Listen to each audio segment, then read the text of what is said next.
So, Michael, in the last segment, we spoke about Scott Pruitt's hearings. He is the former Attorney General from Oklahoma, our would-be Secretary of the EPA. I will remind people it's called the Environmental Protection Agency. There is absolutely nothing on his agenda to protect the environment.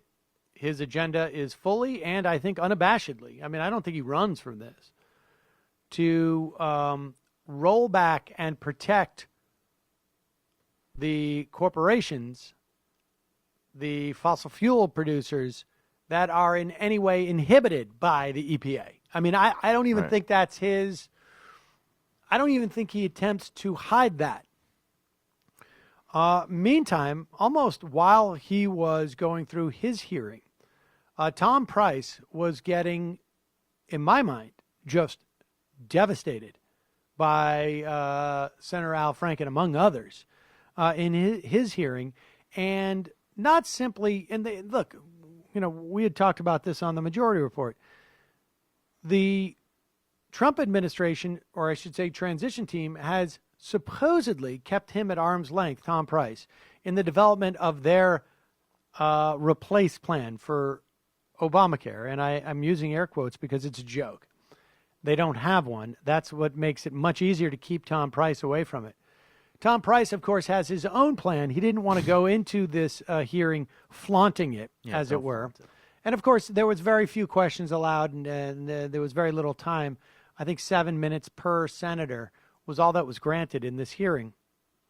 And the senators were a little bit distracted by the enormous amount of corruption that Tom Price seems to have participated in. Yeah, I mean, Tom Price has basically consistently sort of, traded essentially in his own kind of private stock portfolio based off of votes he's taking. So he's basically, taking a vote in Congress to benefit a company that he knows he will personally profit from. And that was their main focus in the hearing before they even got to his plan, which would take away coverage for people, not deal with pre-existing conditions, and also, maybe we get to it a bit later, in some ways completely contradicts what Trump says he wants to do about health care. It would almost be the equivalent, like if Trump personally said, my top priority is dealing with the climate crisis, and he nominated Pruitt. That's like a little bit of the dynamic going on with the Price nomination. But it seemed to me that the only response, it was kind of in some ways reminded me of the Jeff Sessions hearing when people called Jeff Sessions out on his abominable record on civil and voting rights, which is that the response was always, how can you attack his personal integrity? There was never an explanation of like, well, why did you trade on behalf of this company and profit off of it a week after that vote? It was all just, well, don't hit my integrity.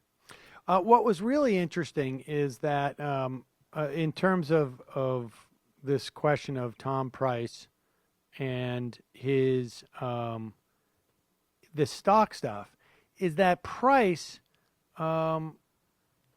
said that he decided to buy stock in an Australian biotech firm after receiving information from Representative Chris Collins, who is a board member of that company. He claimed in the hearing that he was just talking to Collins about the stock, and incidentally, folks, that's called insider trading. Right. You're not supposed to get that type of information. Right. Price claims he just was talking broadly about the company with Collins, and then went on to do his own research, and then purchase it. And as part of this broad conversation, what websites would you recommend I go on? But on top of that, this contradicted a fact sheet that the transition team put out, which said that Dr. Price's Morgan Stanley financial advisor designed his portfolio and directed all the trades in the account. So at first their story was like, oh, I didn't know about it.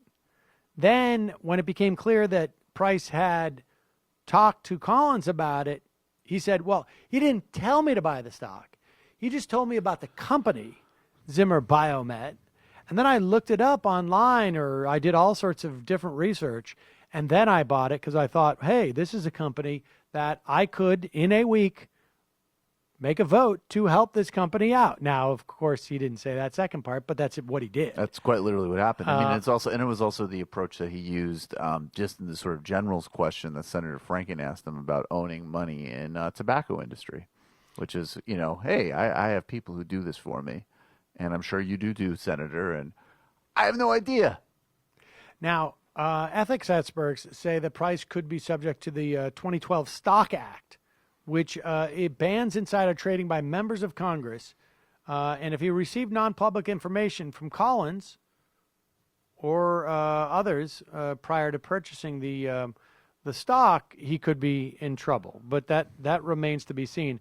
One thing that stood out over the course of this was the real, and let's move to policy here, beyond his corruption.